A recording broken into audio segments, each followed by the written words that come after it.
वाले शुक्रिया बारंबार है ओ मेरे बाबा। ओम शांति। विघ्न विनाशक सर्वशक्तिमान शिव बाबा हमारे हर विघ्नों को दूर करते हैं, हमें हर विधि सिखाते हैं जिससे मनुष्य आत्मा अपने हर कर्म में सिद्धि प्राप्त कर सके। परंतु हर विधि की शुरुआत होती है देहभान से मुक्त देही अभिमानी स्थिति से, क्योंकि जब तक मनुष्य आत्मा अपने सत्य स्वरूप में नहीं है तब तक उसे सत्य स्वरूप में सफलता नहीं मिल सकती। एक ऐसी सफलता जिसमें स्वयं की संतुष्टता, परमात्म संतुष्टता, परिवार की संतुष्टता समाई है। एक ऐसी संतुष्टता जिसमें सुख भी है, शांति भी है, प्यार भी है, आनंद भी है। तो जब तक मनुष्य आत्मा अपनी पहली सीढ़ी यानी अपनी आत्मिक स्थिति तक नहीं पहुंची तब तक सच्ची सफलता मनुष्य आत्मा का कदम नहीं चूम सकती। इसलिए बाबा रोज बार बार मुरली में हमें देह से न्यारा देही अभिमानी स्थिति में रहने का अभ्यास कराते हैं। आज की मुरली भी हमें सफलता के इस अचूक मंत्र यानी देही अभिमानी स्थिति में टिकाने के लिए बहुत इम्पोर्टेंट श्रीमत दे रही है। सुनते हैं बाबा के मधुर महावाक्य। आज है 23 नवंबर 2024।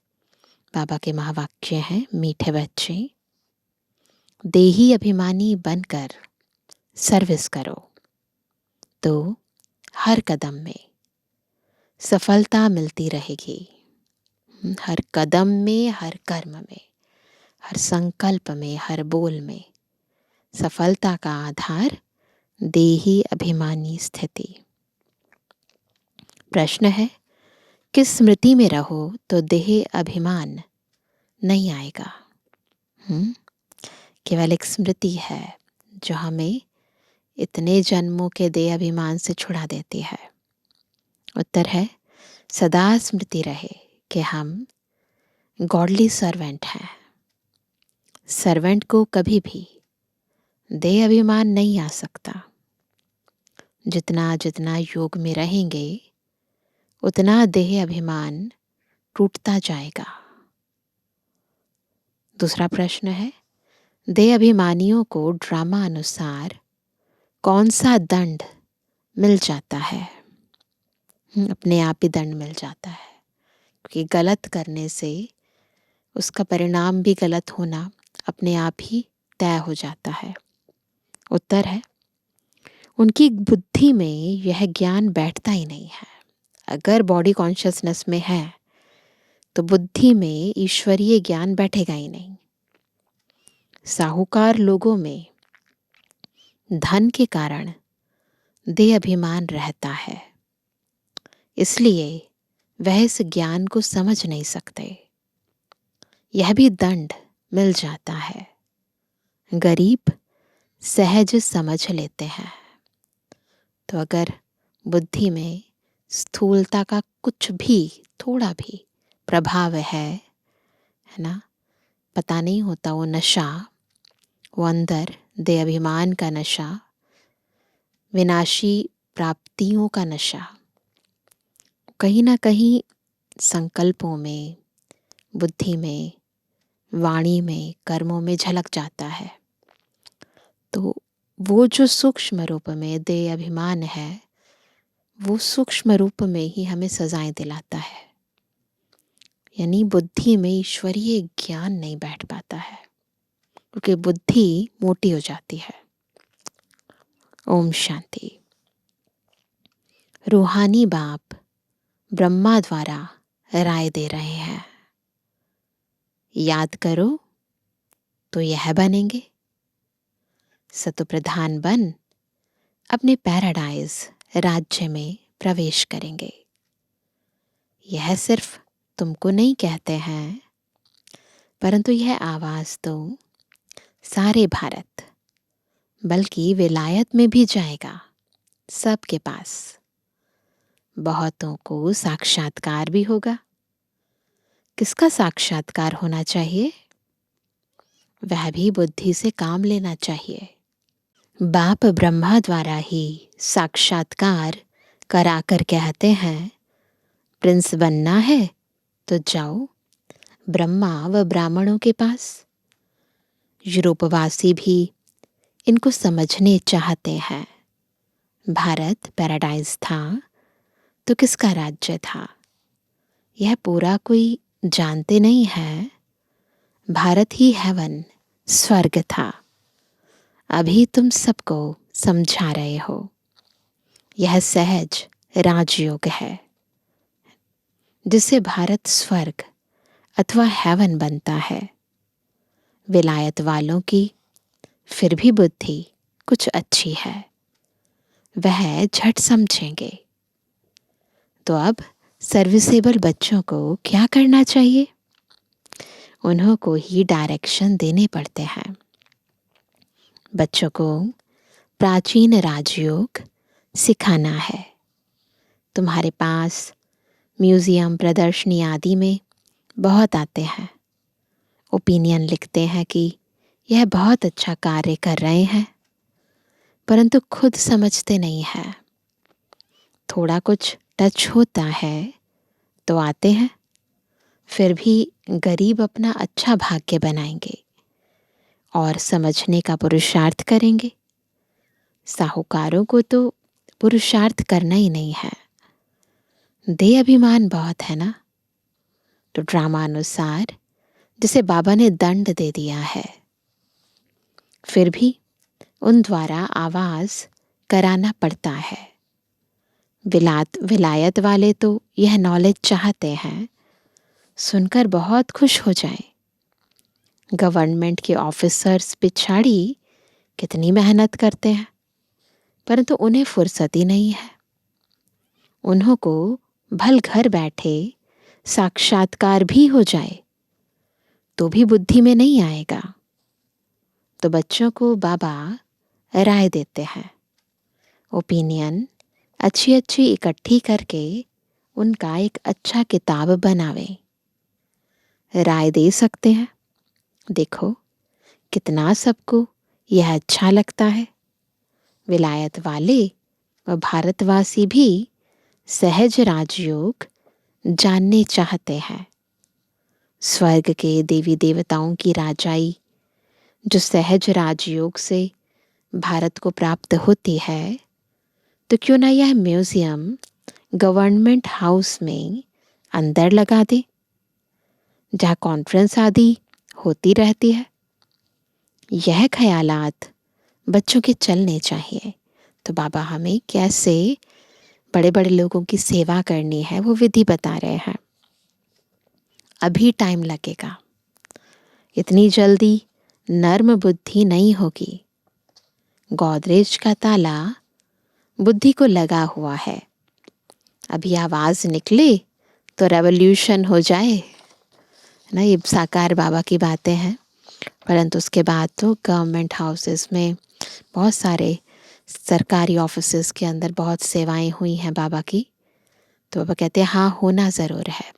जो जो बाबा ने साकार में कहा वो प्रैक्टिकल में हम सभी ने देखा कि हुआ। बोलो गवर्नमेंट हाउस में भी म्यूजियम हो तो बहुत फॉरेनर्स भी आकर देखें। विजय तो बच्चों की ज़रूर होनी है। तो ख्यालात चलने चाहिए। देही अभिमानी को ही ऐसे ऐसे ख्याल आएंगे कि क्या करना चाहिए, तो बेचारों को मालूम पड़े और बाप से वर्षा लेवें। हम लिखते भी हैं बगैर कोई खर्चा, क्योंकि ईश्वरीय ज्ञान फ्री ऑफ कॉस्ट है। तो अच्छे अच्छे जो बच्चे आते हैं राय देते हैं। डिप्टी प्राइम मिनिस्टर ओपनिंग करने आते हैं, फिर प्राइम मिनिस्टर प्रेसिडेंट भी आएंगे, क्योंकि उन्हों को भी जाकर बताएंगे यह तो वंडरफुल नॉलेज है। तो ये सब बातें अभी हम देखते हैं कि सच में साकार रूप में बाबा के बड़े बड़े प्रोग्राम्स के अंदर प्राइम मिनिस्टर, प्रेसिडेंट सभी आते हैं। तो बाबा कहते हैं क्योंकि उन्हों को भी जाकर बताएंगे, यह तो वंडरफुल नॉलेज है। सच्ची शांति तो ऐसे स्थापन होनी है, जचता है, समझानी भी है, जचने की, क्योंकि बाबा का ज्ञान लॉजिकल है, हर बात यथार्थ है, अंधविश्वास नहीं है। आज नहीं जचेगी तो कल जचेगी। बाबा कहते रहते हैं, बड़े बड़े आदमियों के पास जाओ, आगे चल, वो भी समझेंगे। मनुष्यों की बुद्धि तमो प्रधान है, इसलिए उल्टे काम करते रहते हैं। दिन प्रतिदिन और ही तमो प्रधान बनते जाते हैं। तुम समझाने की कोशिश करते हो कि यह विकारी धंधा बंद करो, अपनी उन्नति करो। बाप आए हैं पवित्र देवता बनाने। आखिर वह दिन भी आएगा जो गवर्नमेंट हाउस में म्यूजियम होगा। बोलो, खर्चा तो हम अपना करते हैं, गवर्नमेंट तो कभी पैसा नहीं देगी।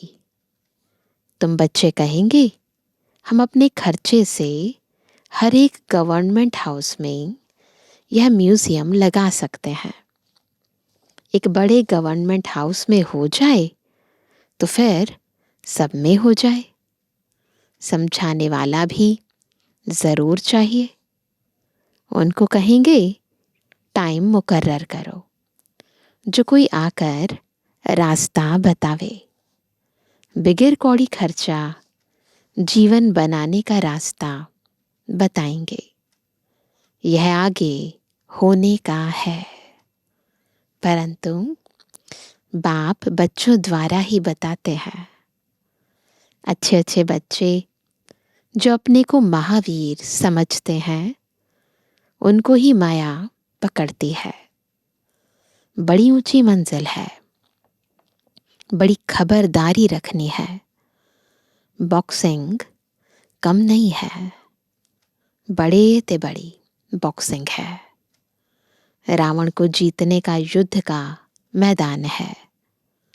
थोड़ा भी देह का अभिमान न आए। हाँ, क्या ना आए? मैं ऐसी सर्विस करता हूँ, यह करता हूँ। कौन करता है? बाबा कराता है ना। दादी जानकी जी बहुत अच्छा कहती थी कि मैं कभी नहीं कहती कि मैं सेवा करती हूँ, और मैं ये भी नहीं कह सकती कि मैं सेवा नहीं कर सकती हूँ, क्योंकि मैं तो करती ही नहीं हूँ। तो बाबा कराता है ना। तो ये जो बड़ों ने हमें सिखाया, जो बाबा ने हमें सिखाया, साकार ब्रह्मा बाबा ने, कि करन करावन हार करा रहा है, हुक्मी हुक्म चला रहा है। तो जब ये बुद्धि में रहता है तो एक तो सेवा करते हुए थकावट नहीं होती, दूसरा फिर उसका फल और उसका बल बहुत बहुत बहुत मिलता है। तो बाबा भी कहते हैं कि कभी भी ऐसा नहीं आना चाहिए कि मैं करता हूँ। हम तो गॉडली सर्वेंट हैं, हमको पैगाम देना ही है। इसमें गुप्त मेहनत बहुत है। तुम ज्ञान और योग बल से अपने को समझाते हो। इसमें गुप्त रह विचार सागर मंथन करें, तब नशा चढ़े। ऐसे प्यार से समझाएंगे, बेहद के बाप का वर्षा हर कल्प भारतवासियों को मिलता है। 5000 वर्ष पहले इन लक्ष्मी नारायण का राज्य था। अभी तो कहा जाता है वैश्यालय है। यही दुनिया कहाँ शिवालय थी, लक्ष्मी नारायण का राज्य था, और अभी वैश्यालय बन गई है। सतयुग है शिवालय, वह है शिव बाबा की स्थापना। यह है रावण की स्थापना। रात दिन का फर्क है। बच्चे फील करते हैं बरोबर हम क्या बन गए थे। बाबा आप समान बनाते हैं। मूल बात है देही अभिमानी बनना है। देही अभिमानी बन विचार करना होता है कि आज हमको फलाने प्राइम मिनिस्टर को जाकर समझाना है। उनको दृष्टि दे तो साक्षात्कार हो सकता है। तुम दृष्टि दे सकते हो। अगर देही अभिमानी होकर रहो तो तुम्हारी बैटरी भरती जाएगी। देही अभिमानी होकर बैठें, अपने को आत्मा समझ बाप से योग लगाएं, तब बैटरी भर सकती है। गरीब झट अपनी बैटरी भर सकते हैं क्योंकि बाप को बहुत याद करते हैं। जिनके पास कमी होती है स्थूल में भी, वो भगवान को ज्यादा याद करते हैं। ज्ञान भल अच्छा है, योग कम है तो बैटरी भर ना सके क्योंकि देह का अहंकार बहुत रहता है।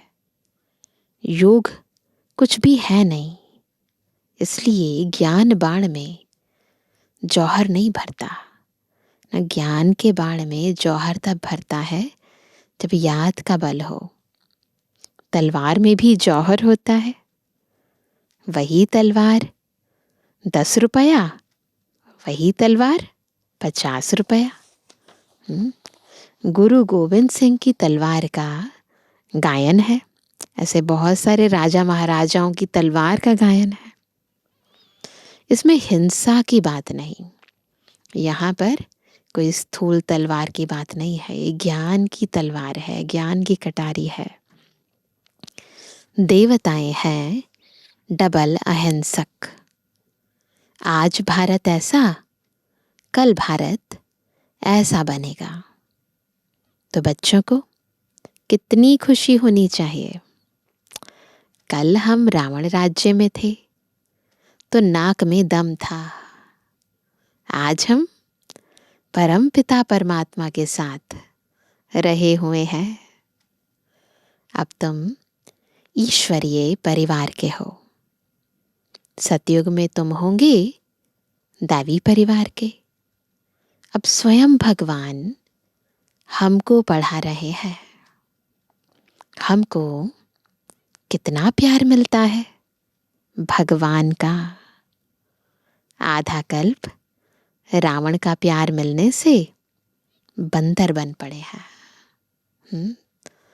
अब बेहद बाप का प्यार मिलने से तुम देवता बन जाते हो।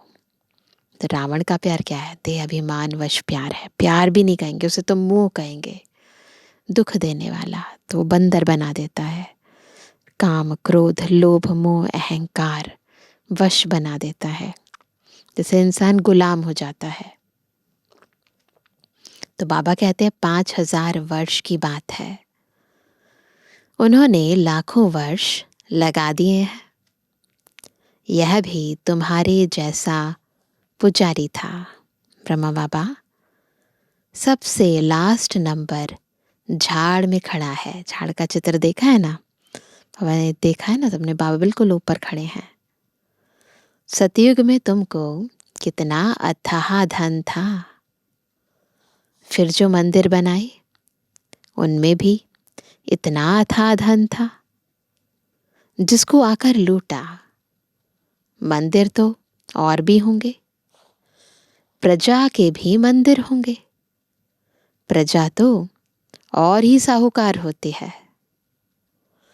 प्रजा से राजे लोग कर्जा उठाते हैं।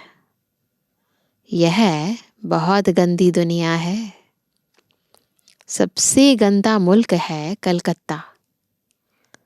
इनको चेंज करने की तुम बच्चों को मेहनत करनी है। जो करेगा सो पाएगा। दे अभिमान आया और गिरा। मनमना भव का अर्थ नहीं समझते, सिर्फ श्लोक कंठ कर लेते हैं। ज्ञान तो उनमें हो ना सके सिवाय तुम ब्राह्मणों के। कोई मठ पंथ वाला देवता बन ना सके। प्रजापिता ब्रह्मा कुमार कुमारियां ब्राह्मण बनने बगैर देवता कैसे बन सकेंगे? जो कल्प पहले बने हैं वही बनेंगे। टाइम लगता है। झाड़ बड़ा हो गया तो फिर वृद्धि को पाता जाएगा। चीटी मार्ग से विहंग मार्ग होगा। सेवा का है ना जो तरीका है वो बदलता जाएगा। पहले चीटी मार्ग बड़ी स्लोली है ना बाबा के इस झाड़ का विस्तार हुआ, यज्ञ का विस्तार हुआ ना, क्योंकि 1 बाय 1 एक एक करके लोग आते थे और सुनाते थे ज्ञान। तो बाद में फिर धीरे धीरे म्यूजियम, प्रदर्शनी, प्रोजेक्टर और अभी तो मीडिया। तो विहंग मार्ग की सर्विस बढ़ती जाती है। बाबा के बच्चे और ज़्यादा आते जाते हैं। बाप समझाते हैं, मीठे बच्चों बाप को याद करो, स्वदर्शन चक्र फिराओ। 2 काम करने हैं, याद करना है और स्वदर्शन चक्र फिराना है। तुम्हारी बुद्धि में सारा 84 का चक्र है। तुम ब्राह्मण ही फिर देवता और क्षत्रिय घराने के बनते हो। सूर्यवंशी, चंद्रवंशी का भी अर्थ कोई नहीं समझते हैं। मेहनत करके समझाया जाता है, फिर भी नहीं समझते हैं तो समझा जाता है अभी समय नहीं है। फिर भी आते हैं, समझते हैं ब्रह्मा कुमारियों का बाहर में नाम ऐसा है। अंदर आकर देखते हैं तो कहते हैं यह बहुत अच्छा काम कर रहे हैं। तो सुनी सुनाई पर जाते हैं तो अंदर आते नहीं हैं। जब आते हैं, सुनते हैं तो पता चलता है कितना अच्छा काम कर रहे हैं। यह तो मनुष्य मात्र के कैरेक्टर सुधारते हैं। देवताओं का कैरेक्टर देखो कैसा है। संपूर्ण निर्विकारी मर्यादा पुरुषोत्तम है ना।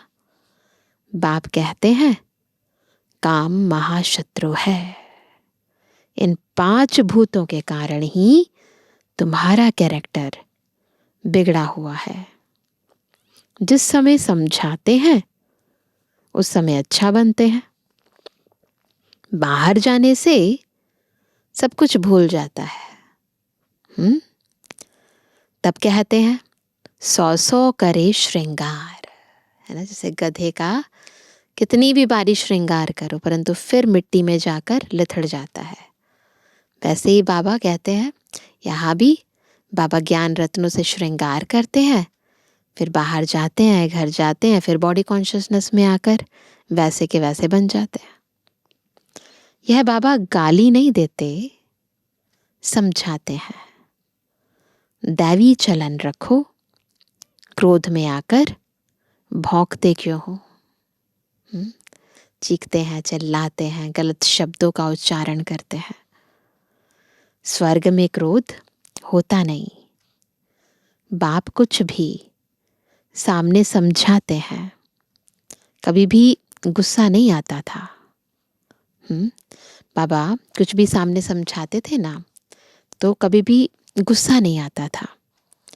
बाबा सब रिफाइन करके समझाते हैं। ड्रामा कायदे अनुसार चलता रहता है। ड्रामा में कोई भूल नहीं है। अनादि अविनाशी बना हुआ है। जो एक्ट अच्छी चलती है फिर 5000 वर्ष के बाद होगी।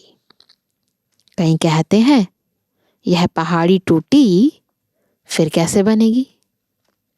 नाटक देखो, महल टूटे फिर नाटक रिपीट होगा तो वही बने हुए महल देखेंगे। ऐसे ही होता ना। यह हूबहू रिपीट होता रहता है। समझने की भी ब्रेन चाहिए। कोई की बुद्धि में बैठना बड़ा मुश्किल होता है। वर्ल्ड की हिस्ट्री, जियोग्राफी है ना। राम राज्य में इन देवी देवताओं का राज्य था। उन्हों की पूजा होती थी। बाप ने समझाया है, तुम ही पूज्य और तुम ही पुजारी बनते हो। हमसु का अर्थ भी बच्चों को समझाया है। हमसु देवता, हमसु क्षत्रिय, हमसु वैश्य, हमसु शूद्र, फिर हमसु ब्राह्मण। बाजोली है ना। इनको अच्छी तरह समझना है और समझाने की कोशिश करनी है। बाबा ऐसे नहीं कहते धंधा छोड़ो, नहीं, सिर्फ सतु प्रधान बनना है। हिस्ट्री, ज्योग्राफी का राज समझकर समझाओ। मूल बात है मन मना भवा। अपने को आत्मा समझ बाप को याद करो तो सतु प्रधान बनेंगे। याद की यात्रा है नंबर 1। बाप कहते हैं मैं सब बच्चों को साथ ले जाऊंगा। सतयुग में कितने थोड़े मनुष्य हैं, कलयुग में इतने ढेर मनुष्य हैं। कौन सबको वापस ले जाएगा? इतनी सारी आत्माएं हैं। देखो, इतने सारे जंगल की सफाई किसने की? बागवान, खिवैया बाप को ही कहते हैं। वही दुख से छुड़ाकर उस पार ले जाते हैं। पढ़ाई कितनी मीठी लगती है, क्योंकि knowledge is source of income. क्योंकि इस नॉलेज के आधार से हमें बहुत कमाई होती है, अविनाशी कमाई। तुमको कारून का खजाना मिलता है। कितना खजाना। भक्ति में कुछ नहीं मिलता। यहाँ पाँव पड़ने की बात नहीं। वह तो गुरु के आगे सो जाते हैं। इससे बाप छुड़ाते हैं। बाबा किसी के आगे झुकना नहीं सिखाते हैं, पाँव पड़ना नहीं सिखाते हैं। तो बाबा कहते हैं, बाबा इससे छुड़ाते हैं। ऐसे बाप को याद करना चाहिए। वह हमारा बाप है। यह समझ लिया है ना। बाबा से वर्षा जरूर मिलता है, वह खुशी रहती है। लिखते हैं, हम साहूकार के पास गए तो लज्जा आती थी, हम गरीब हैं। बाबा कहते हैं, गरीब हो और ही अच्छा। साहूकार होते तो यहाँ आते ही नहीं। अच्छा, मीठे मीठे के लिए जन्मानी बच्चों पे जुर्मानी बाप दादा दिल जान सको प्रेम से नंबरवार प्रसाद अंसार यादगार और बुद्धवानी। रूहानी बच्चों की रूहानी बाप दादा को गुड मॉर्निंग, नमस्ते नमस्ते नमस्ते। धारणा के लिए मुख्य सार पहला, सदा इसी खुशी व नशे में रहना है कि अभी हम ईश्वरीय परिवार के हैं। स्वयं भगवान हमें पढ़ा रहे हैं। उनका प्यार हमें मिल रहा है, जिस प्यार से हम देवता बनेंगे। दूसरा, इस बने बनाए ड्रामा को एक्यूरेट समझना है। इसमें कोई भूल हो नहीं सकती। जो एक्ट हुई फिर रिपीट होगी। इस बात को अच्छे दिमाग से समझकर चलो तो कभी गुस्सा नहीं आएगा। वरदान है, तूफान को तोहफा यानी गिफ्ट समझ सहज क्रॉस करने वाले संपूर्ण और संपन्न भव। संपूर्ण और संपन्न कैसे बनेंगे? जब तूफान को तोहफा समझकर क्रॉस करेंगे।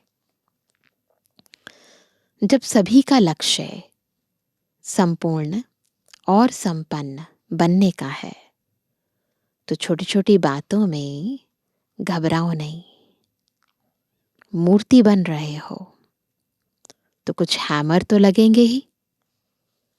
जो जितना आगे होता है उसको तूफान भी सबसे ज्यादा क्रॉस करने होते हैं, लेकिन वो तूफान उन्हों को तूफान नहीं लगता, तोहफा लगता है।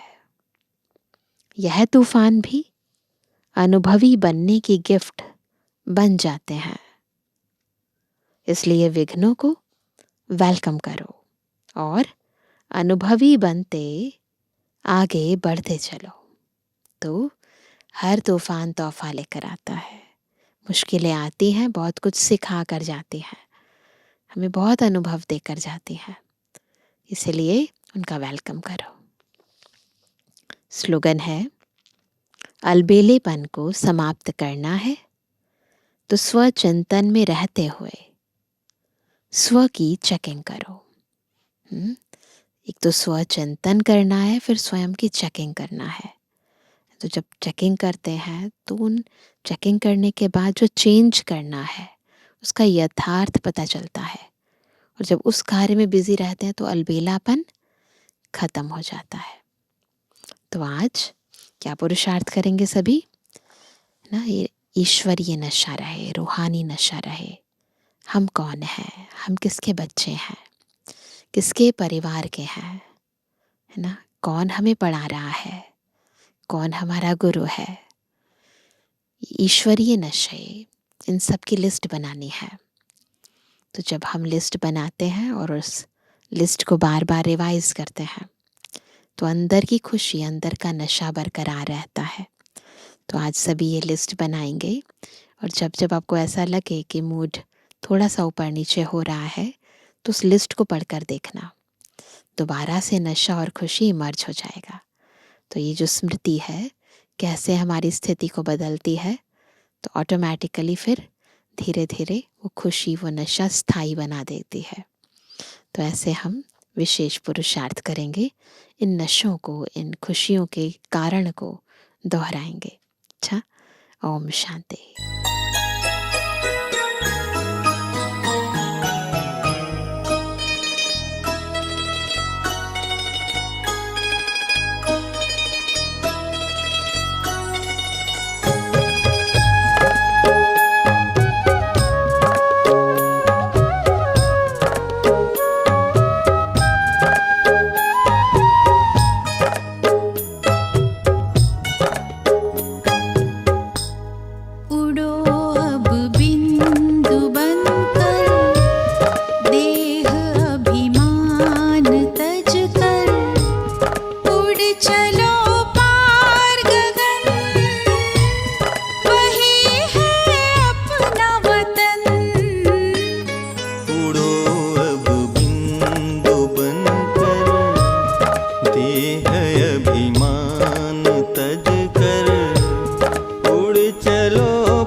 बाबा बाहें फैलाए, हर घड़ी मुस्कुराते।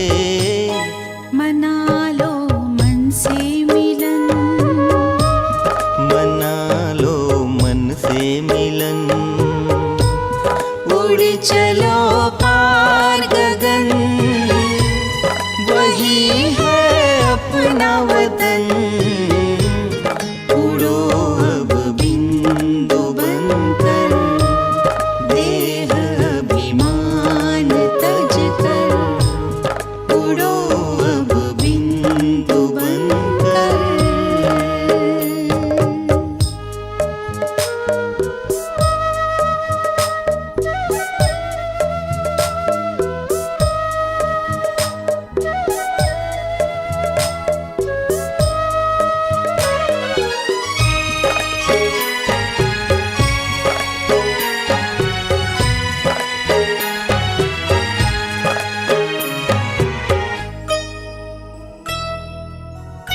है बाबा सबसे निराले, वो संगम पर ही है आते।